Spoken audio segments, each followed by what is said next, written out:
Bom dia, então, mais uma vez a todos, bem-vindos. É um prazer estar com vocês nessa manhã de terça-feira, para conversar um pouquinho sobre teoria geral do direito.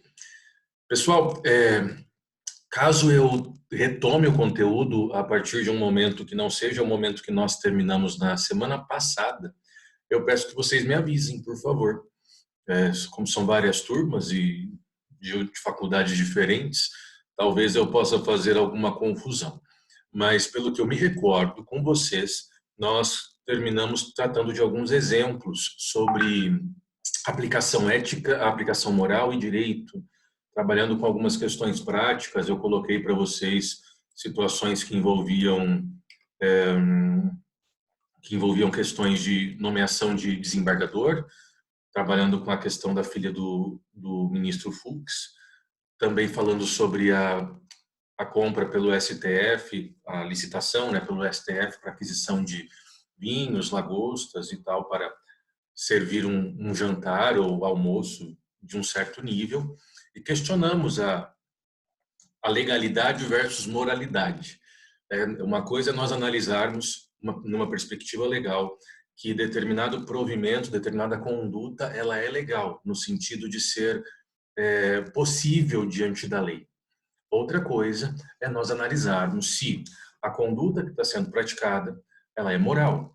E muitas vezes nós podemos ter uma conduta perfeitamente legal, do ponto de vista legislativo, possível, admitida, aceita, mas, por outro lado, essa conduta pode ser imoral. Isso é um problema quando nós pensamos em direito? O direito e a moral, eles conversam entre si, eles têm uma linha divisória, precisam ser pensados ou refletidos a partir de algum parâmetro ou não, são coisas completamente separadas, é, distintas de serem observadas. A gente vai pensar um pouquinho sobre isso agora, mas quero iniciar a nossa ideia pelo material didático, pelo material que eu enviei para vocês.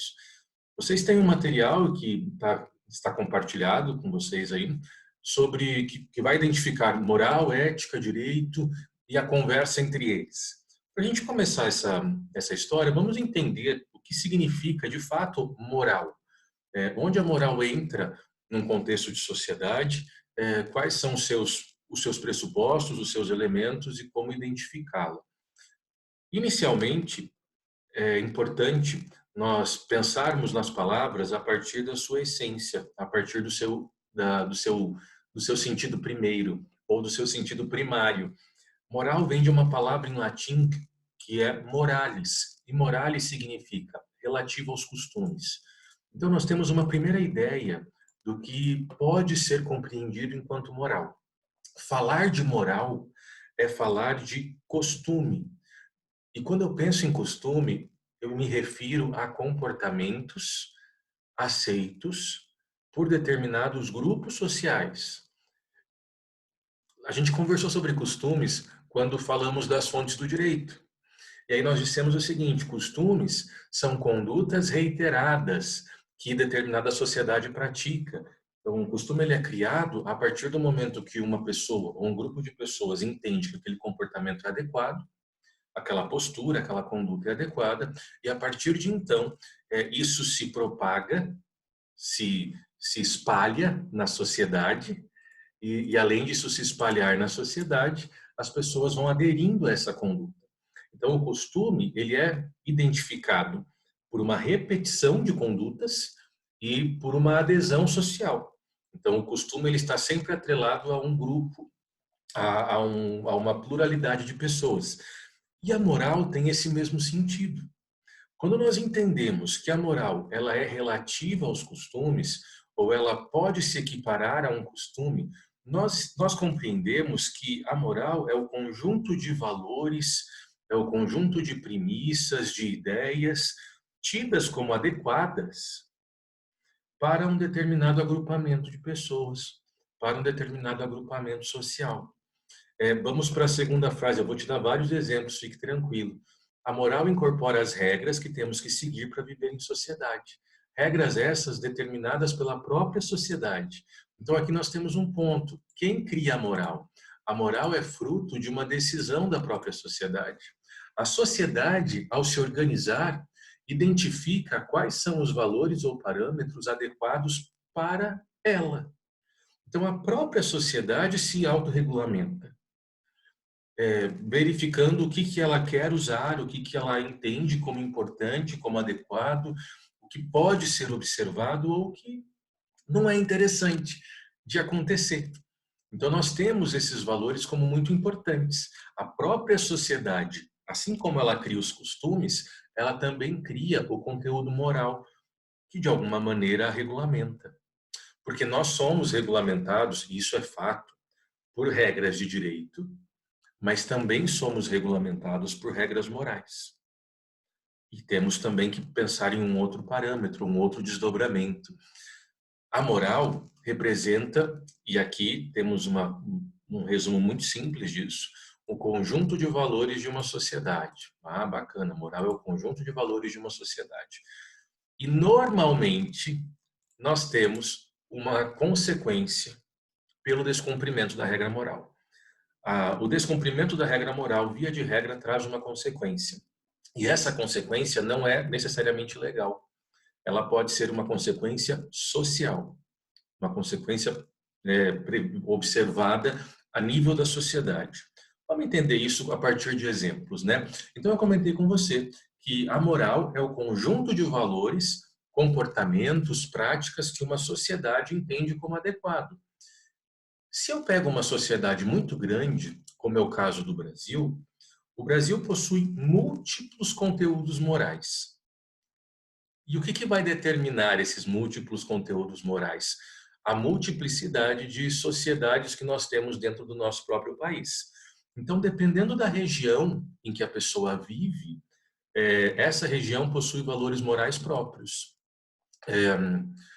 Então, quando a gente viaja, acaba sendo bastante comum observar, se nós vamos para longe, você vai para um estado distante do nosso, que parece o comportamento das pessoas em relação a algumas coisas são diferentes do nosso, né? Fala-se tanto que nós percebemos diferença de comportamento quando saímos do interior do Paraná e vamos a Curitiba, ou quando saímos daqui e vamos ao Rio Grande do Sul, a Santa Catarina, ou subimos, vamos para algum estado do Nordeste e ficamos muito impressionados com a hospitalidade do povo, e com algumas questões que não necessariamente nós temos ou aplicamos aqui na nossa região. Enfim, cada região possui o seu conjunto de valores adequado, correto e aplicado para aquela vida. Isso tem a ver com um conjunto moral de valores. Mas se tem algo que demonstra muito bem e explica muito bem essa lógica da moral de uma maneira muito didática, é a religião. E mais uma vez, nós não estamos aqui para criticar religião alguma. Esse jamais vai ser o objetivo, mesmo porque, na minha concepção, isso não tem muito sentido. Nós estamos aqui para verificar fatos, atestar circunstâncias e, a partir disso, refletir. Independentemente de expor qualquer juízo de valor sobre qualquer manifestação religiosa, é inevitável pensarmos que toda religião carrega uma carga moral consigo. Ah, professor, como assim toda religião carrega uma carga moral consigo? Eu acabei de falar para você que a moral é relativa aos costumes e que a moral representa o conjunto de valores de uma determinada sociedade ou de um determinado agrupamento social. Cada religião pode representar agrupamentos sociais organizados. Pessoas que se juntam, que se aliam por uma perspectiva de crença. Então, as pessoas imaginam o mundo, enxergam o mundo da mesma maneira, ou de uma forma muito parecida, e a partir disso, elas se ajuntam. Ali nós temos a formação de um microsistema social, de uma sociedade, com o seu próprio conjunto de valores, com a sua própria carga moral. Nós temos muitas manifestações religiosas no nosso país e no mundo todo. E se a gente observar as várias manifestações religiosas que existem, cada uma tem uma característica curiosa, interessante, constatável. Então, nós vamos encontrar determinados segmentos religiosos em que a pessoa deve usar uma certa vestimenta. Então, seja uma burca, seja uma questão de usar uma saia, seja a forma como a pessoa deve se vestir, a maneira como ela deve praticar ou não a vaidade em relação aos seus próprios cuidados, ao uso de maquiagem e tudo mais. Nós temos algumas regras religiosas que não permitem, ou que pelo menos limitam, algumas práticas. Temos outras regras religiosas, outras religiões, que impedem, por exemplo, a transfusão de sangue. Isso tudo é um conteúdo moral. Ah, isso está na lei em algum lugar? Não, isso não é uma questão legal, isso é uma questão puramente moral. Cada religião possui o seu conjunto de valores, aquilo que identifica como adequado. Ah, mas a gente colocou aqui que a própria sociedade cria a perspectiva moral. Sim. E quando eu penso na questão religiosa, a sociedade não é necessariamente a sociedade que cria. O que a gente tem que pensar aqui quando nós fazemos essa ponte com a religião? Se uma pessoa adere a alguma religião, é porque ela acredita naturalmente em algo além do mundo físico. Porque se a pessoa acredita no mundo e na existência humana limitada ao que nós conseguimos ver, aquilo que é palpável, né, fisicamente existente, aí a pessoa não precisa ter qualquer atrelamento à religião. Mas, se a pessoa entende que existe algo para além desse mundo, ou uma força, que seja o universo ou qualquer coisa do tipo, ela está acreditando em algo não palpável, no metafísico. É muito comum que as religiões identifiquem lideranças, como uma forma de organizar mesmo a religião e não deixar a coisa desandar. Porque religião, bem ou mal, é uma forma de controle social. As pessoas são, de certa forma, conduzidas, educadas, é, a partir de uma visão religiosa. Então, como as pessoas aí acreditam que existe algo metafísico, algo espiritual nas coisas, e também acreditam que existe uma liderança instituída pelo próprio divino sobre aquela religião, então o que essa pessoa fala, todo mundo, de certa forma, adere, por acreditar que ele de fato representa algo muito próximo da divindade que eu acredito.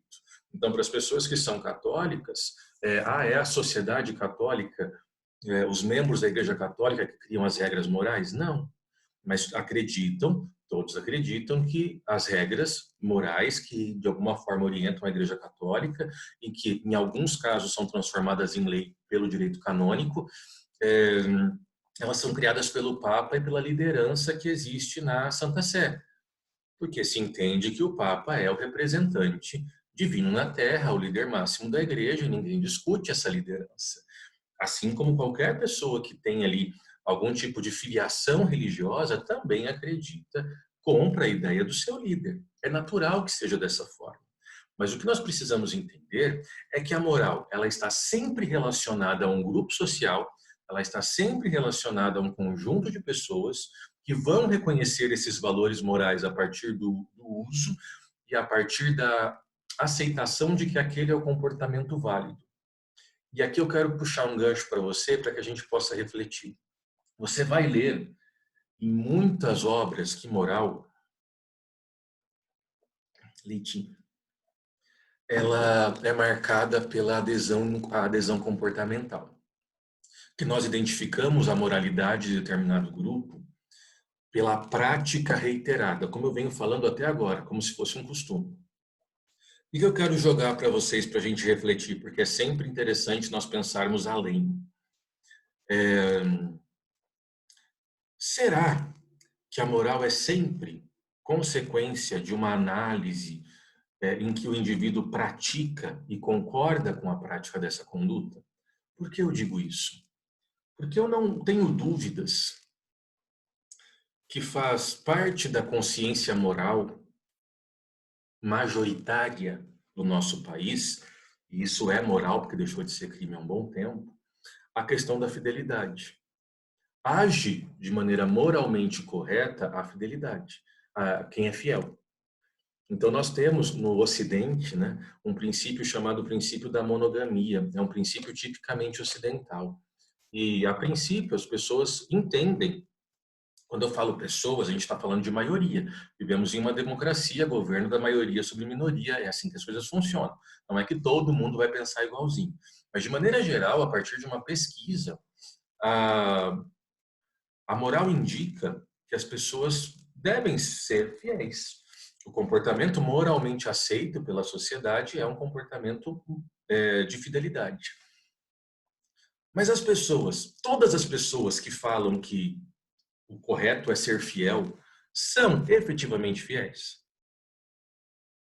Porque uma coisa, claro que infidelidade é infidelidade, mas vamos entender isso. Existem pessoas que, de fato, iniciam um relacionamento e ninguém promete fidelidade a ninguém.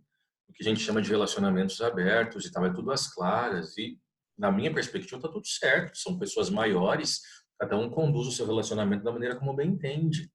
Mas quantos de vocês conhecem pessoas que nunca defenderam essa bandeira do tipo, eu não sou uma pessoa de uma pessoa só, eu não sou alguém de uma pessoa só, não sou de ninguém, eu sou de todo mundo e todo mundo me quer bem, o melhor exemplo dos tribalistas. Mas quantos conhecem pessoas que têm um discurso de que a gente tem que conhecer uma pessoa, se relacionar com uma pessoa, tudo muito certinho, bonitinho, e no final das contas ocorre algum tropeço nesse caminho? O que eu estou querendo dizer com isso? O comportamento moral ou os valores morais que uma determinada sociedade possui como próprios, eles são muito mais identificados pelo discurso do que necessariamente pela prática. Porque se nós fôssemos delimitar as questões morais obrigatoriamente pela prática reiterada, esse conteúdo moral se esvaziaria bastante. É aquela história do faça o que eu digo, não faça o que eu faço. Perceba como isso está diluído na nossa sociedade, todo mundo já ouviu falar sobre isso, né? É extremamente comum pessoas com um discurso correto perante a sociedade, e o que é correto perante a sociedade? Moral, mas com uma prática completamente distante disso. E, inclusive, com um julgamento completamente distante disso. A gente colocou no final dessa parte de moral que, se houver descumprimento da regra moral, existe normalmente uma consequência. E essa consequência, ela é dada e produzida pelo próprio grupo. Vamos pensar em alguns exemplos. Uma pessoa que pertence a determinado segmento religioso. E em algum momento da sua vida ela não faz aquilo que a sua religião determina que ela faça. Então vamos imaginar que uma pessoa que deveria se vestir de uma forma, ela é vista na cidade pelos seus colegas, irmãos de fé, e ela é vista na cidade vestindo uma roupa diferente da roupa que ela deveria vestir em razão da previsão religiosa. Isso vai gerar uma punição legal? Não, em absoluto, não. Mas isso vai gerar uma punição moral? Provavelmente. Essa pessoa passa a ser mal vista ou não vista com os mesmos olhos. A gente já vai chegar nisso, Renan. As pessoas, muitas vezes, ela passa a ser vista com outros olhos perante a sua própria sociedade, perante o seu próprio microsistema, passa a ser rejeitada de certa forma, existe uma consequência social muito pesada. Nós temos também a situação de um testemunha de Jeová que está em um internado e tem a convicção de que não pode se submeter à transfusão de sangue, entende isso como um valor importante e busca exercer a sua fé da maneira mais correta e coerente possível, mas diante do medo iminente da morte, a sua fé dá uma balançada, ele começa a afundar no mar e aceita uma transfusão diante do desespero. E ele faz uma transfusão e os seus líderes religiosos ficam sabendo que ele fez uma transfusão de sangue. Esse indivíduo nunca mais será visto pela sua religião da mesma maneira, por ele ter cedido a uma pressão, enfim, como se ele tivesse traído o movimento. É algo curioso. E muitas vezes, pessoal, esse comportamento moral, ele é muito mais pesado, essa punição moral é muito mais pesada do que a própria punição legal. A reprovação social, a exclusão do meio, ela muitas vezes é mais pesada do que uma eventual consequência legal. E nós observamos isso muitas vezes, em muitas situações. Essa questão da reprovação moral como algo muito forte. E aí eu não me lembro se eu trabalhei com vocês esse exemplo, essa situação, tal, provavelmente tenha trabalhado. Por favor, me lembrem, caso eu já tenha trabalhado, que a gente não perde tempo. Eu não esqueci de você, Renan. A gente vai falar sobre isso. Que é o caso daquele casal que descobriu no programa do Ratinho que eram irmãos. Se casaram, conheceram de uma maneira normal, como todo mundo conhece pessoas o tempo todo. Nunca tinham tido nenhum tipo de contato. Se apaixonaram e constituíram família. Se casaram, tiveram filhos. Tudo certo. Até que em um determinado momento da vida, eles verificaram que, poxa, tem alguma coisa errada. Parece que as histórias estão se cruzando. Efetivamente, parece que as nossas histórias se cruzam em algum ponto. E aí começou a se desconfiar de que havia a possibilidade, sim, Rodrigo, de que havia a possibilidade de que eles tivessem o mesmo pai. Então, diante dessa suspeita, e eu me lembro nitidamente dessa situação, porque eu era adolescente, eu assisti o programa do Ratinho nesse dia. Porque na época o programa do Ratinho era um circo, e o adolescente gosta dessas coisas, simples assim. E aí, eu estava assistindo TV, e esse casal foi ao programa do Ratinho para fazer um teste de DNA. Né? A grande contribuição social do programa do Ratinho na humanidade é teste de DNA. E aí, eles se submetem ao teste de DNA, contam a sua história, e eu assisti o dia em que eles foram ao programa do Ratinho para ser revelado o teste de DNA. O que aconteceu? Foi perguntado para eles o porquê que eles queriam aquilo. Por que eles queriam fazer um teste? E a resposta é porque eles tinham curiosidade, aquilo estava incomodando eles, aquela situação. Só que uma fala de ambos, porque aparentemente, é claro que a aparência é uma coisa, a realidade é outra, mas aparentemente eles viviam muito bem. Era uma família óbvia, claro que com problemas, toda família tem problemas, mas era uma família que vivia muito bem, aparentemente. Se davam bem, se amavam, havia sentimentos, filhos todos muito próximos e demonstrando carinho pelos pais. E eles queriam saber, e uma hora o Ratinho disse o seguinte: vocês têm certeza que vocês querem saber disso? Porque para que vocês vão saber disso? Se vocês vivem bem, não é melhor deixar como está, na dúvida mesmo? E a fala deles é: não, queremos saber porque isso em nada vai mudar. Nada vai alterar a nossa vida saber disso. Daí o Ratinho, não, então por isso mesmo, não se preocupem com isso, não se atentem a isso, mas eles quiseram saber. E aí foi divulgado o resultado do exame, foi falado, e eles de fato eram irmãos. Ficaram em choque, aquela situação toda, uma tristeza gigantesca. Tem toda essa história no YouTube, você encontra lá inteirinho. E aí eles choram e vão embora. Depois de alguns anos, foi feita uma reportagem com eles, e isso eu não vi na TV, vi no YouTube mesmo. Você encontra tudo isso lá. E eles vão contar depois de uns anos como que ficou a história deles. Eles se divorciaram. E se divorciaram porque não havia amor? Porque depois que eles descobriram que eles eram irmãos, eles não conseguiam mais se ver da mesma maneira. E eu pergunto para vocês, o que mudou? Eles se relacionavam, inclusive sexualmente, até aquele instante. O simples fato de saber que eram irmãos mudou tudo. A ponto de eles não conseguirem mais se relacionar. Não conseguirem mais desenvolver intimidade alguma. O que mudou foi uma reprovabilidade social de que irmãos jamais podem se relacionar. Existe uma fala que eu acho muito interessante, que diz o seguinte, né? Nós observamos na evolução da sociedade vários tabus sendo quebrados. A homossexualidade, algumas questões, antes ainda a questão da adoção e da igualdade entre os filhos, mas existe um tabu, que é um tabu, desde que o mundo é mundo, e que o direito nunca teve coragem de enfrentar, nem a sociedade, que é o incesto. Relações incestuosas, de maneira geral. E aqui nós não estamos falando de forçar a barra, porque daí não é incesto, é uma figura de estupro, efetivamente. Estamos falando de relações consentidas entre pessoas, porque no fundo pessoas são pessoas.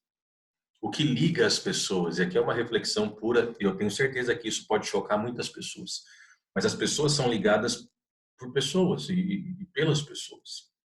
Enquanto não se sabiam que eram irmãos, o amor brotou. Aí o simples fato de saberem que era irmão, o amor ruiu. E eles comentam que a reprovabilidade social, principalmente porque eles tiveram visibilidade nacional, foi muito forte. E eles não deram conta de enfrentar toda a reprovação social também. Então, além de ter mudado para eles, porque eles também tinham essa carga moral, porque essa carga moral a gente nasce, a sociedade enfia na nossa cabeça, e a gente cresce acreditando em algumas coisas, e não deram conta, além de não dar conta com a sua questão, em ver tanta reprovação social. Olha como a carga moral nesse caso foi muito mais forte. Aí você pode falar assim, professor, mas o casamento não é nulo? Porque a gente tem uma previsão legal de que irmãos não podem se casar. O casamento deles seria nulo se fosse concreto, eles soubessem do fato de serem irmãos antes de contrair núpcias. Quando eles se casaram, não havia nenhum indicativo de que eles eram irmãos. E então o casamento era perfeitamente válido, o que a gente chama de ato jurídico perfeito. E depois teve esse problema, mas ele não vai voltar para atingir. Então, isso por si só não seria suficiente para tornar nulo o casamento, para tornar nulo o matrimônio. Eles conseguiriam continuar a sua vida, mas não conseguiram, por uma questão moral. A moral, muitas vezes, pressiona tanto a vida das pessoas, e isso, de certa forma, atrapalha a própria experiência de vida que esses indivíduos têm. Então, quando a gente pensa, e aqui outros exemplos, né, morais, a gente está com 3 minutos para encerrar esse primeiro momento, uma coisa que é importante nós pensarmos, né, de exemplo. A gente observa diferença de padrão moral entre nós que moramos no interior para quando nós vamos para grandes metrópoles. Então, se você sai daqui, né, eu moro numa cidade de 120 mil habitantes, você que é de Paranavaí, acho que tem 70, 80, não é uma cidade minúscula, nenhuma das nossas cidades. Mas vamos para uma São Paulo da vida, você observa as pessoas têm um comportamento, inclusive no ato de se vestir, muito diferente daqui. É como se houvesse uma maior liberdade, uma maior despreocupação. Essa palavra nem existe, mas você está entendendo o que eu estou falando. Sobre o que as pessoas são, fazem e tudo mais. Me lembro uma vez que eu estava em São Paulo, a gente foi em 3 amigos para lá, no Salão do Automóvel. Era o sonho dos 3 conhecer o Salão do Automóvel, fomos os 3 para lá. E pegamos um metrô para chegar até o Salão do Automóvel. Ficamos na casa da tia de um dos 3, que era em Diadema, e aí de Diadema nós tínhamos que ir até o Salão do Automóvel. E para isso a gente pegava um ônibus, que eles chamam de trolleybus, que eu nunca tinha ouvido falar esse termo na minha vida, depois pega o metrô. Pegamos o metrô. E estamos lá no metrô numa boa, até que em um determinado momento abre a porta e entra um indivíduo absolutamente ensanguentado, da boca até embaixo, assim, e outros amigos juntos também igualmente ensanguentados. E eu olho aquilo, quase tem um treco. Porque a impressão que me dá, eu falei, meu Deus do céu, essa pessoa vai tá morrendo aqui, deve ter sido atacada e o agressor está entrando no metrô junto. E eu fico assim muito sem reação e levanto no sentido de vou ver o que eu posso fazer, o que eu posso ajudar, até que eu percebo que eles estão bêbados. E aí eu fico sabendo que naquele justo dia estava acontecendo uma passeata, um negócio meio Walking Dead, sei lá como é que funciona essas coisas. E aí as pessoas estavam se fantasiando de zumbi. Agora, quando que na minha mente eu ia imaginar que uma pessoa em sã consciência se vestir de zumbi e sair andando na cidade? Eu jamais nem fiquei percebendo a maquiagem de zumbi, eu só vi aquele monte de sangue, que na verdade nem era sangue. Para a galera do metrô, viu aquilo, né? Cagou para aquilo, né? Perdão da palavra. Mas no meu caso, para mim foi um susto gigantesco, porque eu realmente achei que a pessoa estava machucada. Porque não é comum eu sair aqui na minha cidade e ver gente vestida de zumbi andando na rua. Não é uma prática que a gente observa. E tem alguma coisa de errado? Não, não tem nada de errado, não tem nada de certo, a pessoa faz o que ela quiser.